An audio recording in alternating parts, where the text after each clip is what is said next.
Hello, everybody, and welcome back to the Jabbering Jake Podcast, the show with the most personality out there. Um, well, you know, I don't necessarily have any actual basis for making such a lofty claim, but I mean, just take my word for it that this is the show with the most personality in the world.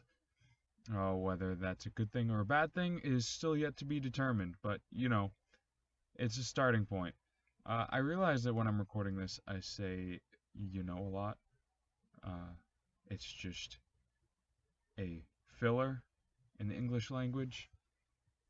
I said too. And I remember when I was in English class, that was there. I just did it again. Now I'm keenly aware of it. But in English class, they teach you to avoid those filler words that often give the impression of a less experienced or more nervous speaker. And instead, you should replace those filler words with pauses if you need a moment to collect your thoughts. Because when you eliminate those filler words and have more concise speech, your speech sounds more deliberate, more elegant, more eloquent. You sound more to the point, and that you are more able to articulate yourself. So, and I just had a sniffle. And you know what? I'm going to leave it in there because this is raw, uncut, real, unfiltered footage, a peek into my life and into my personality to bring it back to something that I mentioned earlier. And the reason that I am bringing up personality so much is this is an idea I've had for an episode, one of the ideas for just cool things to try out for an episode. It's something called the 16 Personalities Test. It's on this website called 16personalities.com. And essentially, what it is exactly what it sounds like. It is a test to determine which out of their 16 personality types you best possess or best represent. And before I start, I do just want to say that I think personality is a very complex trait of humans that is very difficult or maybe even impossible to nail down directly, certainly with only 16 sort of archetypes or templates, because with billions of people on the planet, there are bound to be really billions of different personalities.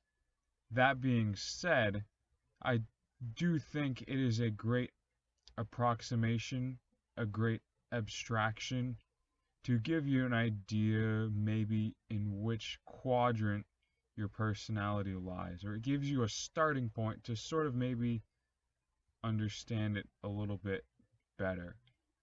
The way it's funny, the way I kind of like to think of it, if you're familiar with horoscopes at all, where it's the belief that I know, okay, I know very little about this, so I don't want to say anything too out of turn or misrepresent it. But my understanding of it, without looking it up right now, is that depending on what time of the year you were born, I think it relates to the constellations or the Chinese zodiac or something like that. But essentially, what it is depending on when you're born, you have a different horoscope. Mine's Pisces, for example, and based on that, it says different things about your life or your personality, or things you should avoid, or things that you should strive towards. Personally, myself, I'm not a big believer in it, but how I like to describe this 16 personalities thing, in my mind anyway, is it's kind of like horoscopes with some psychological, scientific basis. So, while I don't think it obviously can exactly pinpoint somebody's personality, it can certainly explain some of their tendencies to do or not do things. And sorry, one last thing I wanted to mention too about personality, why, it's hard to nail down or pinpoint a personality precisely, is that people change. They go throughout changes in their lives, and their personality can have some subtle shifts. Not necessarily complete changes or 180s for certain. You're not going to be a completely opposite person, I don't think, unless, of course, something super traumatic happens. Big events, tragedies, things like that happen in a person's life can certainly cause more dramatic shifts. But I think everyone just kind of naturally drifts. There's some personality drift anyway. Not necessarily something super significant, but as we grow or change or experience more life, I think we just naturally tend to drift a little bit. Whether it's enough to shift you into a different personality of these 16, I don't know. Hard to say. I think one would need to rigorously take the test over several periods in their life and answer as honestly as they can to determine how much of a drift there is. But anyway, I'm going to stop beating around the bush. I've spent way too long talking about this, like 6.5 minutes, and I should just get to the test already. So, 16 personalities. It's so incredible to finally be understood. Only 10 minutes to get a freakishly accurate description of who you are and why you do things the way you do. Take the test.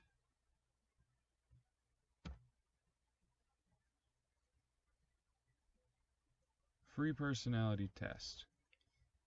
Okay, so what I'm going to do is I'm going to go through reading the questions for all of you, and I will explain my rationale or examples from my life to the best of my ability as to why I picked that answer. So far, it looks like the format of these questions are going to be a statement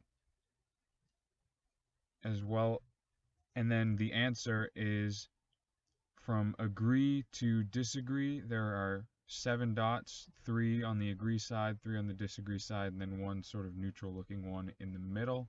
So you rate how much you agree or disagree with each statement.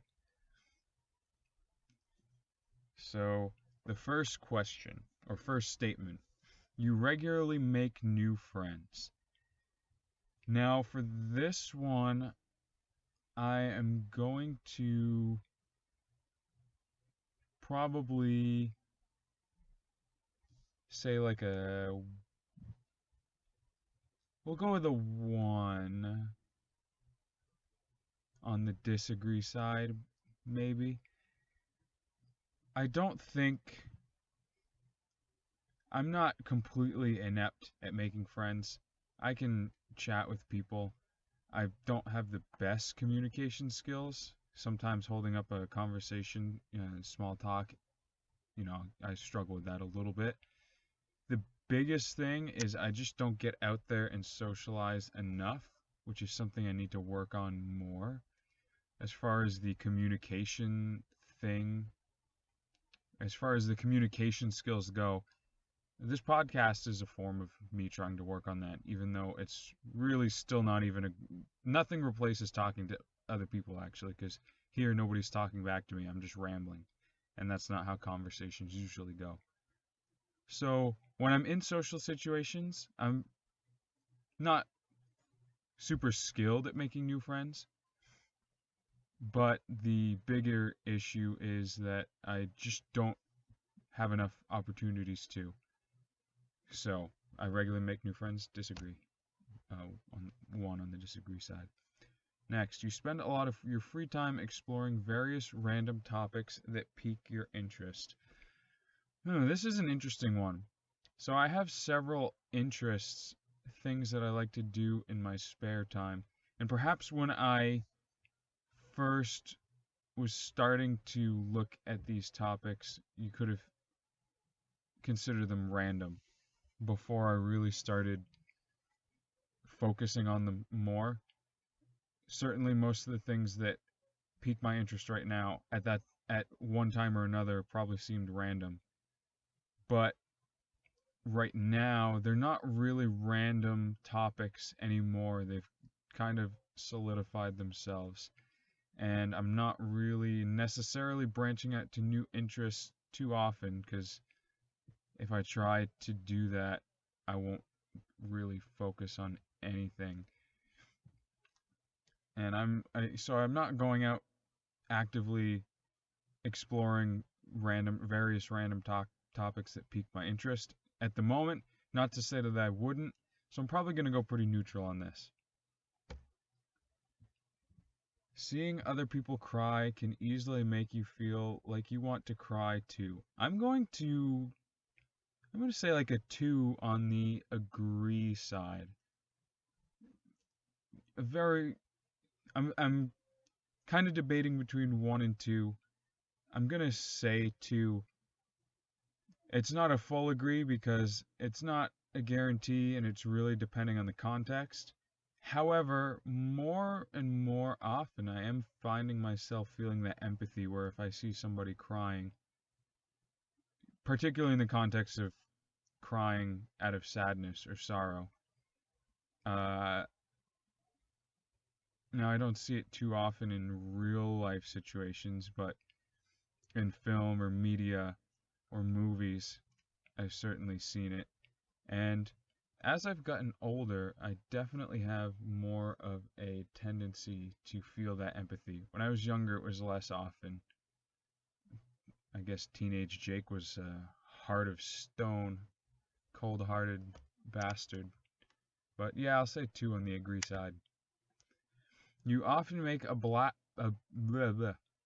You often make a backup plan for a backup plan.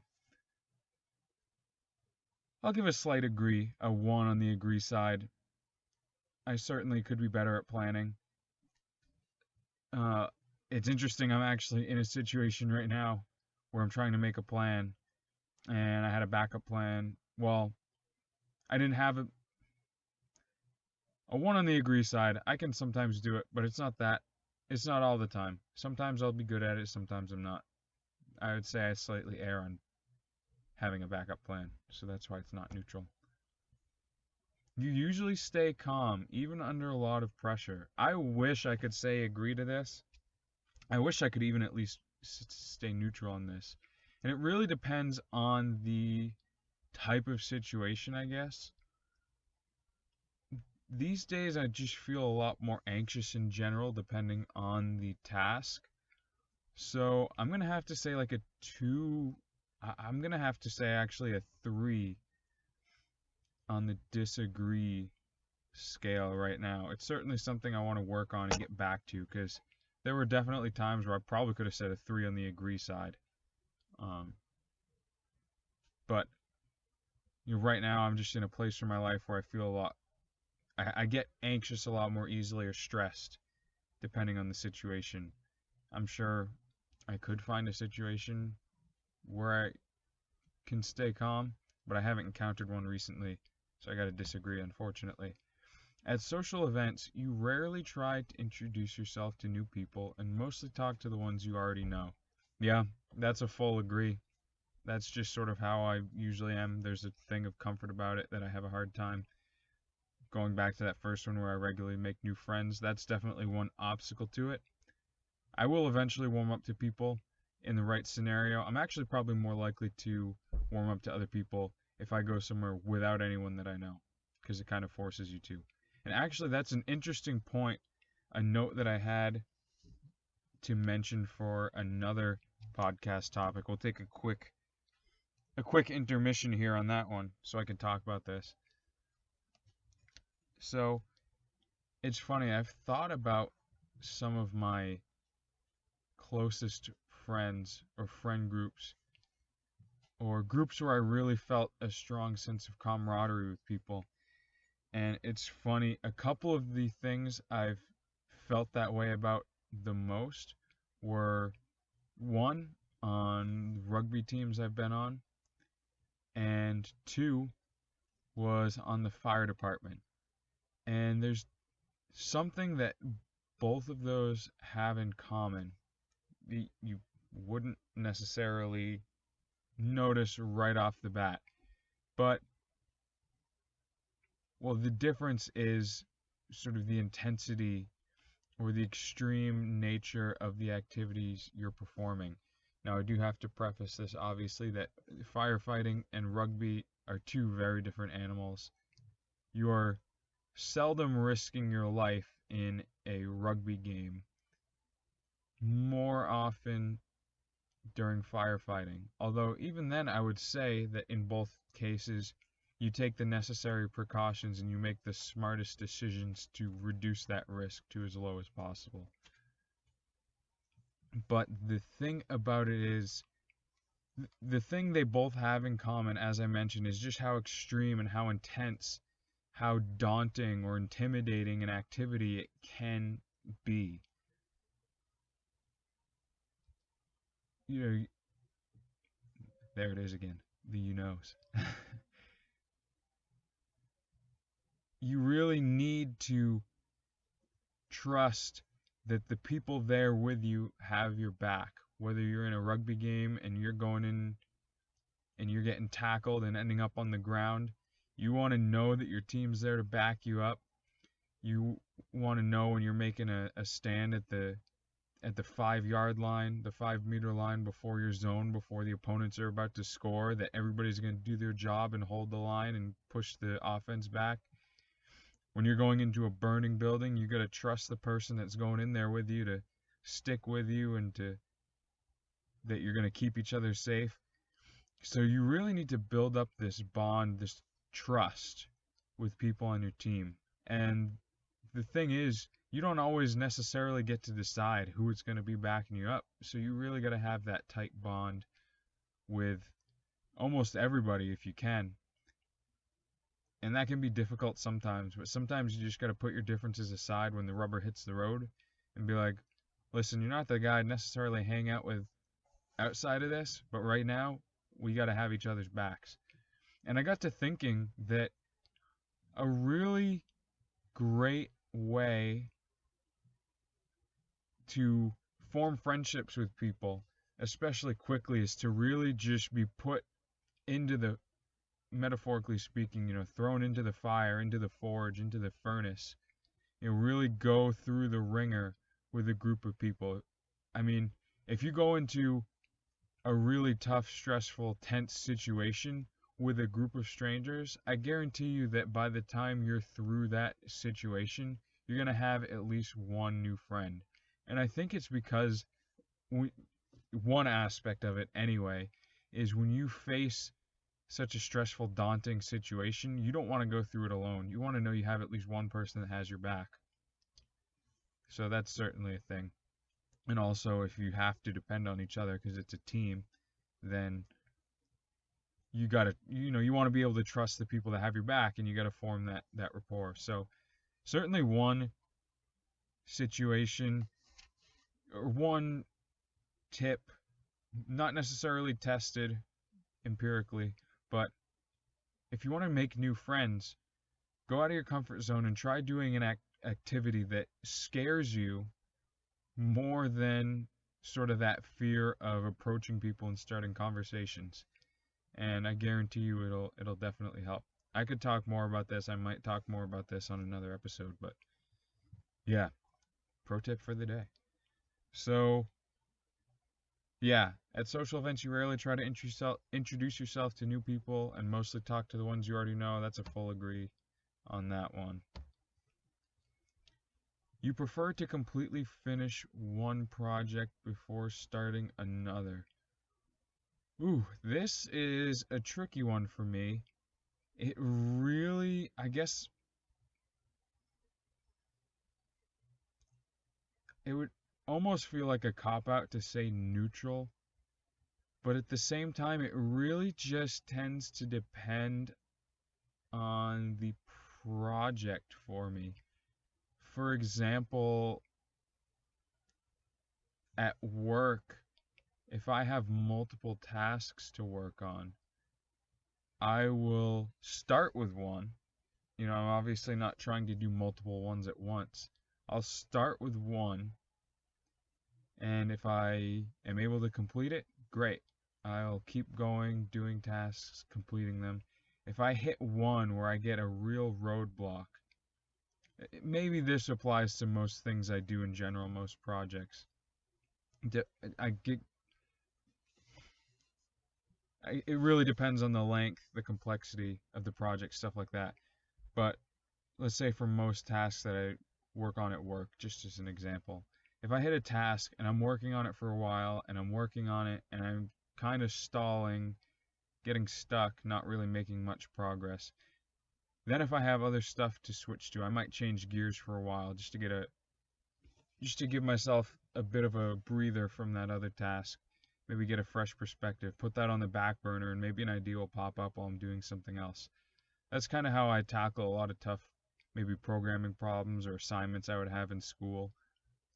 If it's a longer form project, I think it's inevitable that you're going to, or for me, I'm going to work on other projects in between the time one's done. And certainly if we're talking about the context of bigger projects at work again, because that's most of what I do these days, we certainly have multiple projects going on at once. So I'm going to say neutral on that one. It really depends. You are very sentimental. Agree. Full agree on that one. I attach a lot of sentiment to things, even though I know I shouldn't. You like to use organizing tools like schedules and lists. I'm still horrible at organizing my time, organizing my priorities. It's a lifelong struggle. I think it will always be a lifelong struggle for me. But I am getting a lot better at using tools like schedules and lists. So I'll say you like to use them. I definitely do like to use them. I could be better about using them, but I'll say a 2 on the agree. Because I like using them, but I'm not in love with using them. Maybe because I still have to overcome the hurdle of putting in the effort to check them. Even a small mistake can cause you to doubt your overall abilities and knowledge. Ooh, that's rough. That's a full agree. Unfortunately, I'm very easily made insecure when I make mistakes about things. Imposter syndrome. It's a big thing that a lot of people, I think, in professions can feel. And unfortunately, it's right now something that hits me. So yeah, small mistakes really build up the doubt in myself. You feel comfortable just walking up to somebody you find interesting and striking up a conversation. It's rare. It is rare, but I'll definitely do it every now and then. I remember one time I was on a trip with some friends in Mexico, and I overheard another guest at our resort talking about all the places they've traveled to and how much they love traveling, and it really resonated with me, and so I went up and talked to them. That's honestly the most recent one I can think of. uh, I'm not that great on it, so I'll give it like you feel comfortable. I mean, if I really find that person interesting, yeah, I guess I would say I feel a little bit comfortable, so we'll say like a 1, a mild agree on that. You are not too interested in discussing various interpretations and analyses of creative works. I wouldn't say I'm not too interested in discussing them. I'm a little interested. Sometimes I like to just enjoy works, but I guess I would say I'm not necessarily one to instigate the conversation, but if a conversation starts, I'll gladly contribute to it. Most of the discussion of various creative works comes from me listening to podcasts, which has minimal interaction as far as the actual conversation goes. I'll give a mild 1 on the agree side. You are more inclined to follow your head than your heart. That's a tough one. I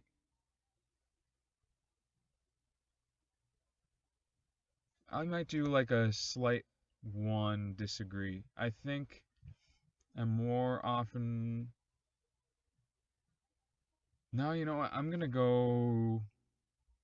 actually gonna go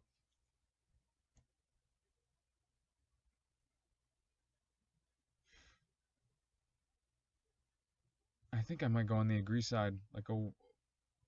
I'll do a 2 on the agree side, and now that I give it some more thought. I usually want to follow my heart on some things, but I tend to listen more to logic and what my head is telling me. I guess that's why I'm a very science-oriented person. But that's just, yeah. You usually prefer just doing what you feel like at any given moment instead of planning a particular daily routine. I would say I usually prefer it. I definitely would prefer it, but it just isn't feasible for me.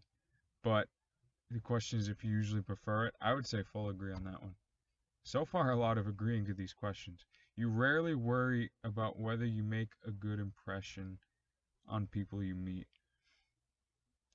I would say that's like a 2 on the disagree side. I do definitely worry about that, but it's not crippling. It's not always. You enjoy participating in group activities. Absolutely, full agree on that one. You like books and movies that make you come up with your own interpretation of the ending. I'm actually going to go neutral on that. Sometimes it's nice, sometimes it's not. I don't love when I just have to come up with the entire interpretation from scratch. It's interesting being able to come up with interpretations, but a little guidance is always nice, in my opinion. Your happiness comes more from helping others accomplish things than your own accomplishments. I really do enjoy helping others accomplish things, but I would say that I equally enjoy being able to accomplish things, so I'm going to go neutral on that. But I really do, like for example, when I was tutoring students in Japan with their English, and I got to hear their life mission presentations, that really did feel awesome and amazing. But I do also enjoy being able to accomplish my own accomplishments, and I wouldn't say that I get more or less happiness from either. It both really motivates me and makes me happy. You are interested in so many things that you find it difficult to choose what to try next. Absolutely. Full agree on that one. And it is definitely one of my weaknesses, because I feel like, yeah, if you try to focus on too many things, you end up focusing on none of them. So recently, I'm trying to really just focus on 1 or 2 of my interests at a time. And when I've reached a certain degree to where I'm satisfied with that, I can try incorporating other things. You are prone to worrying that things will take a turn for the worse. Usually no, but there are definitely times when I just feel really anxious and it gets the better of me and I start to despair a little bit. And in those moments, you start to spiral out of control, and I can tend to think things might take a turn for the worse there. But in general, I don't really think that. I guess I'll say you're prone to worrying. No, I wouldn't say I'm prone to it. It happens every now and then. I'll say a 1 on the disagree. You avoid leadership roles in group settings. Now that really depends on what the group setting is. If I feel confident that it's something I can lead in, I'll step up and take a leadership role. If it's something I'm not super comfortable with, then I will gladly take a supporting role or just follow the leader. So I'll say neutral on that one. You are definitely not an artistic type of person. I disagree, I would say. I'm not the best at visual art, but I definitely enjoy musical. I play the piano and the guitar. I sing. I mean, it's been a while. I need to pick it back up. Just an example of one of the many hobbies or interests that I'm trying to focus on. And I want to improve my skills with visual media or storytelling, because it's just, I want to be able to create. I like to create things. Game development, for example, is one of my interests, and I really want to be able to create games, both the programming and mechanics side of it, but also have a part in the creative side. So I would disagree with that. I'd say a full disagree even. You think the world would be a better place if people relied more on rationality and less on their feelings.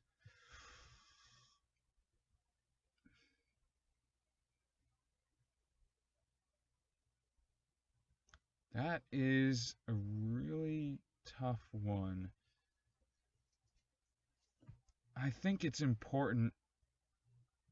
I think it's important that people do follow their feelings. But I also think sometimes when you make a decision, if you make a decision based on feelings, when you're feeling something in the moment, sometimes it can lead to hasty, snap decisions that may not be what the person actually intended for them to be. I think it's perfectly valid to rely on, well, not necessarily rely on, I guess that's the question, right? Rely on. I think it's perfectly valid to make a decision based on feelings, but I think before you make the decision, you should let it sit and give it some time for a while to really deliberate on it. So I guess based on the answer I gave, I have to say I agree with that one because it's talking about relying. If you take some time to deliberate on those feelings, it is kind of relying on the rationality, perhaps. You prefer to do your chores before allowing yourself to relax. I'm going to say like a 2, like a medium, agree on that one. I do prefer to if I can, but the problem is I tend to find so many chores for myself that it's like, okay, when do I have time to relax? And if I'm doing chores or work like that for a while, I like to throw in breaks in between. But the best is when you're able to finish everything and then just relax afterwards. So I'll say like a 2 on the agree. You enjoy watching people argue. Oh, full disagree. I hate it. It makes me uncomfortable. Secondhand discomfort. You tend to avoid drawing attention to yourself. Well, this may not make too much sense in the context of me making this podcast and throwing it out there. But if we're talking about in-person social situations, which is what I'm going to just assume because that to me is what real social interaction is, I'm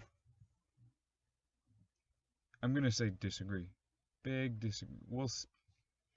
Really, it is context dependent, but most of the time I disagree. So I'll say a 2 on the disagree.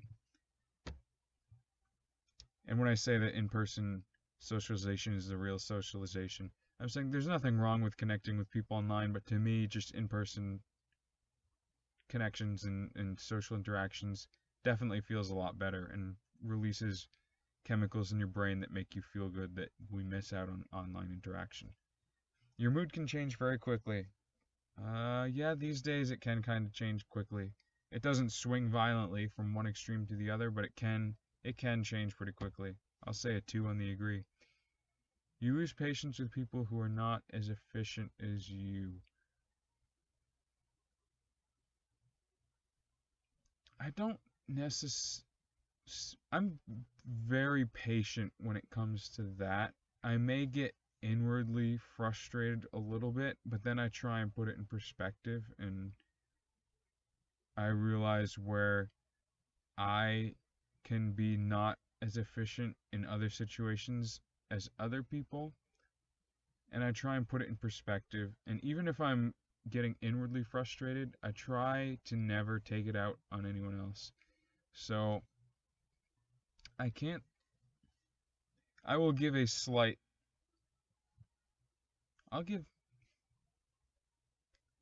I'll give a 2 on the disagree. I can't say it never happens that I uh, let it somewhat slip that I'm getting impatient, but I, in general, am very patient with people who are not as efficient as me.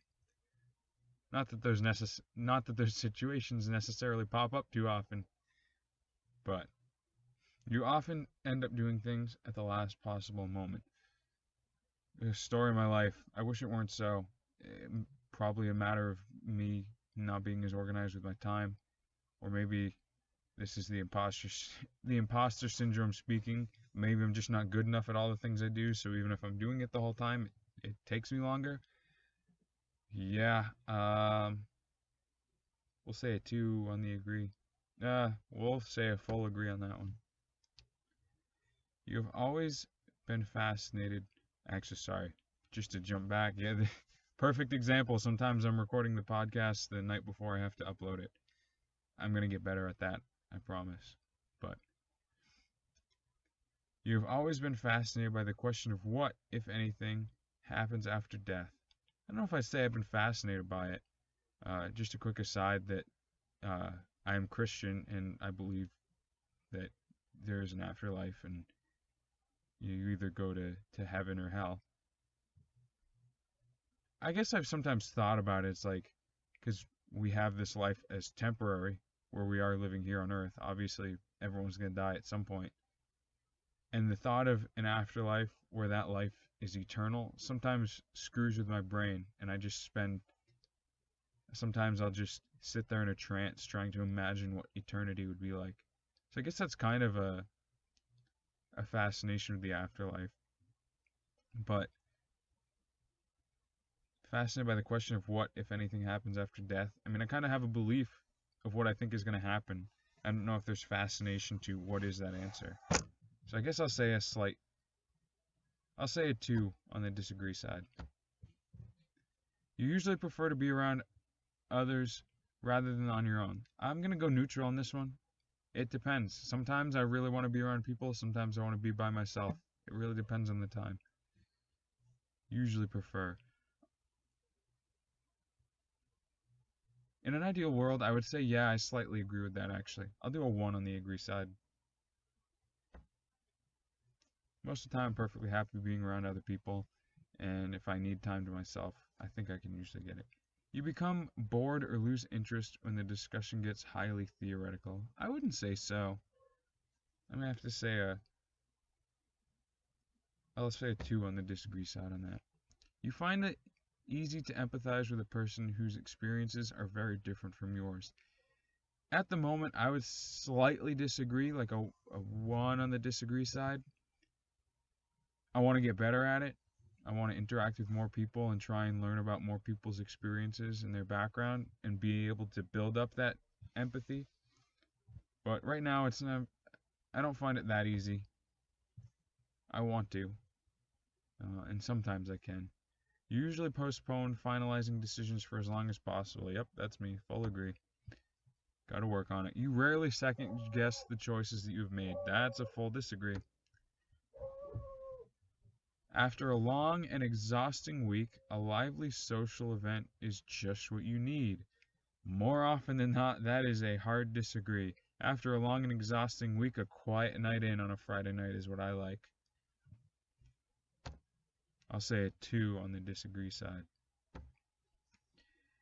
You enjoy going to art museums. Not really. Disagree. Full disagree. You often have a hard time understanding other people's feelings. Probably slightly agree. I try to, and sometimes I can. Lately, I've actually talked to some people that I think we kind of resonate and understand what maybe real time in the moment. I can have a hard time reading how someone is feeling, but when someone describes a feeling that they have sometimes, I feel like I have an easier time relating or understanding. Understanding is what the question says. Maybe not relating, but understanding it. I feel like I'm pretty decent at that, actually. I'll say like a 2 on the disagree. I certainly could be better. You have a to-do list for each day. In general, yeah. We'll say a 1 on the agree side. I don't have it every day. I try to have it most days. You rarely feel insecure. Full disagree. Gotta work on that. You avoid making phone calls. If I can. Slight disagree we'll say 2 on the agree side, rather. You often spend a lot of time trying to understand views that are very different from your own. Sometimes. We'll say a 1 on the agree side. In your social circle, you are often the one who contacts your friends and initiates activities. Currently, with the friend groups that I talk to, yes, I fully agree on that one. I'm usually one of the ones reaching out first. Agree. If your plans are interrupted, your top priority is to get back on track as soon as possible. Yes, because I'm a control freak and I have a hard time letting go. Full agree. You are still bothered by mistakes you made a long time ago. Dude, I'm still bothered by mistakes I made when I was like 5. Full agree. I'm realizing that this test is just revealing all of my personality flaws and strengths, but also flaws. And that's okay, because I want you listening out there to get a closer glimpse at who I am. As part of the point of this podcast. I guess primarily it's to entertain everyone, because why would you be listening if you're not entertained? It's certainly not necessarily to teach you anything, although I hope that sometimes these episodes can teach you something. But yeah, primarily it's to entertain and to let people get to know me a little bit better, like the narcissist that I am. You rarely contemplate the reasons for human existence or the meaning of life. I would say slightly agree. Yeah, I rarely think about it. Again, I kind of, in my mind, feel like I understand what my purpose is. Not to say I never think about it, because sometimes I think, okay, but is there also something else? So I'll say a 1 on the agree. Your emotions control you more than you control them. I'm getting better at it, but they control me still more than I like. I'll say a 1 on the agree side on that one. You take great care not to make people look bad, even when it is completely their fault. Totally agree. Fully agree. I really hate throwing people under the bus, because I also hate getting thrown under the bus. Full agree on that one. Your personal work style is closer to spontaneous bursts of energy than organized and consistent efforts. Yeah, I'll say a 2 on the agree side on that. Most of the time, that's me. Not all the time, but most of the time. If it's really crunch time, go time, I'll have to obviously make organized, consistent efforts. But again, trying to get better at organizing my time and working consistently. When someone thinks highly of you, you wonder how long it will take them to feel disappointed in you. Oof, yeah, that's a full agree on that one. I'm always worried that I'm about an hour away from completely ruining my reputation or someone's opinions of me, even just by doing nothing. You would love a job that requires you to work alone most of the time. I do interact with coworkers and a supervisor and other people, but a lot of the time is spent working alone in my office at home. And oftentimes I will have podcasts or videos in the background, even if I'm not fully listening to what they're saying, just to have the voices there. So it's interesting. I do like my quiet time, but I like to have a voice there, someone with me. So I would say, I guess, I don't love a job that requires you to work alone most of the time, because maybe if I had someone to talk to, that would be better. But I think I'll say a 2 on the disagree side. You believe that pondering abstract philosophical questions is a waste of time? No, I fully disagree. There's nothing. I believe there's hardly ever. No, there's definitely a waste of time, but I don't feel like that's one of them. You feel more drawn to places with busy, bustling atmospheres than quiet, intimate places. Full disagree. I hate noisy, bustling atmospheres. When I was in college, I hated going to nightclubs. I would rather find a quiet bar to chat with just a few people. I hate it when you can't even hear what people are saying because the music is so loud. You gotta lean over and like shout in somebody's ear that's right in front of you. I hate that. No, I prefer a nice, chill, quiet place with just a few close friends rather than a loud and noisy place with a million people there. You know at first glance how someone is feeling. Absolutely not. I suck at that. I have to dig a little bit. Okay, if it's really obvious, if they're making really obvious, if they're really obvious cues how they're feeling, I'll notice. So we'll say 2 on the disagree. You often feel overwhelmed. These days, yep, fully agree. You complete things methodically without skipping over any steps. I try, not always succeed, but I definitely try most of the time. We'll say a 2 on the agree. We'll say a 1 on the agree side. I could be a lot better at it. You are very intrigued by things labeled as controversial. Fully disagree. I really have no interest in trying to look into controversial things or be controversial. Not to say that I never say anything that is controversial, but I try to avoid it, and controversial topics don't really interest me that much. You would pass along a good opportunity if you thought someone else needed it more. I'm trying to think of a situation where I have or haven't done that. That's a really tough one. I guess I'll go neutral on that one. I don't really know. I'd have to know a little bit more. You struggle with deadlines. I kind of agree with that. We'll say a 1 in the agree. You feel confident that things will work out for you.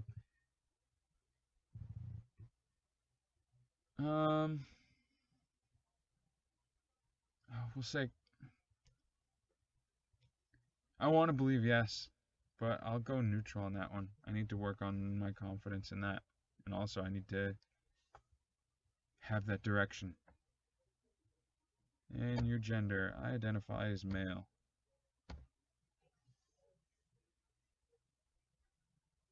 And my personality trait was adventurer, coded as ISFP-T, which I believe was different from the result I got the last time I took this. I can't remember exactly what I got. I'm sure I took a screenshot at one point or another. But there we go. Mind, the trait determines how we interact with our environment. I'm 52% introverted. I really felt like I would be a little more on the introverted side. But I definitely think I answered those questions as honestly as possible. So I guess it's very close to a 50-50. Energy, this trait shows where we direct our mental energy. 45% intuitive, 55% observant. Nature, this trait determines how we make decisions and cope with emotions. 43% thinking, 57% feeling.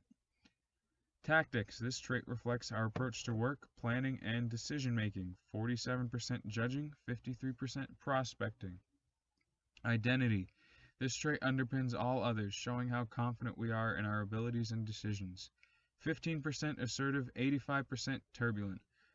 Well, there's my homework. I know what I need to work on.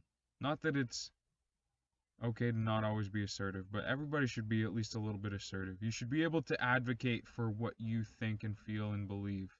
You shouldn't be a doormat. And that's definitely something I could work on a bit more. Of course, there's more detailed results you can look at, and you can sign up to get emails from them about things you should do and whatnot. But yeah, that's the 16 personalities test. It's pretty cool. Like I said, it gives you an idea of things. Is it super concrete and exact and flawless? Certainly not. But I think it's a really good approximation, a really good base, a really good starting point. If you want to take it for yourself to get an idea of where you stand, it's 16, the number, so not spelled out, 16personalities.com. That'll get you to the site. You can take the quiz, see how you do. But we are running into the 48-ish minute mark on this extra special longer episode of the podcast. If you're enjoying the podcast, please continue to share, review, like, comment wherever you can. Engage with the podcast. Share it with people you know. Share it with people you don't know. Share it with people you love. Share it with people you hate. It really does help to get this podcast out there. I'm going to start trying to do things on my end to sort of market it a bit more. I know I have not been doing the best job with all of that. Also, there is a Patreon page. If you are enjoying what you like and you want to contribute to the show with monetary donations or tips, you can go check out my Patreon page with different rewards at different tiers for people who subscribe, who are patrons, all from shoutouts to actually having input or questions to be asked on the podcast. Also, I want to shout out a friend of mine, once again, who likes to stream on Twitch, Nix Novus. He streams gaming content, usually at least a couple times a week, and soon he will be starting some D&D, Dungeons and Dragons streams with yours truly. I will be featuring on his Dungeons and Dragons streams once he starts those up within the next few weeks, probably on Tuesday evenings, afternoons, starting probably about 5 or 6 p.m. Eastern Time for the foreseeable future. So if that's something that interests you, or gaming content in general interests you, please be sure to go over and check out Nix Novus on Twitch. That's Nixnovis, Nix Novus on Twitch. Go give him a go check out his Twitch channel. And until then, I hope to see you again in the next episode. Thanks for listening. Bye.